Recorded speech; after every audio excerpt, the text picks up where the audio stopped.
Dans le cadre de la célébration de la Journée internationale de la langue maternelle, le Club des Amis des langues nationales du Mali, Kalam Mali, a organisé une table ronde le jeudi 22 février 2024 à l'Académie malienne des langues nationales à Malan. L'activité de communication a eu lieu à Medina Kouroua dans la commune nord du district de Bamako. Elle consistait d'une part à promouvoir les langues nationales du Mali et d'autre part à exprimer la gratitude du Kalam Mali aux plus hautes autorités pour l'officialisation des 13 langues nationales. Dans son discours de bienvenue, le directeur de l'Amalan a souligné l'importance des langues nationales du Mali. Nous sommes effectivement aujourd'hui ici, c'est la célébration de la Journée internationale de la langue maternelle. Donc nous vous remercions tous.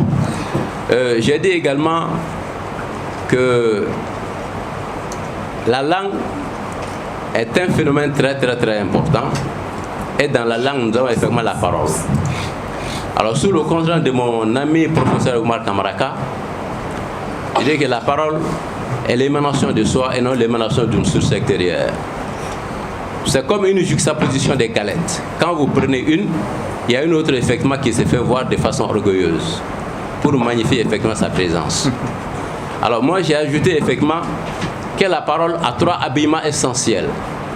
Le temps de la parole, le lieu de la parole et la manière de s'exprimer. Le président du Kalam Mali a rappelé que ce système d'écriture contribue fortement au développement du pays.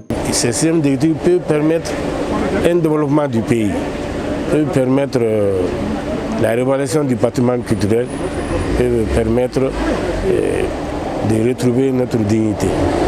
Les langues nationales officialisées par la Constitution de juillet 2023 regorgent d'une grande richesse. La communication, les travaux scientifiques peuvent se faire dans toutes les langues désormais. Si nous nous mettons bien sûr, si nous travaillons, nous approfondissons nos réflexions, ça va se passer très bien. Parce que c'est une richesse d'avoir le français, c'est encore une richesse de se servir de nos langues. Et ça va être très profitable au Mali et aux Maliens.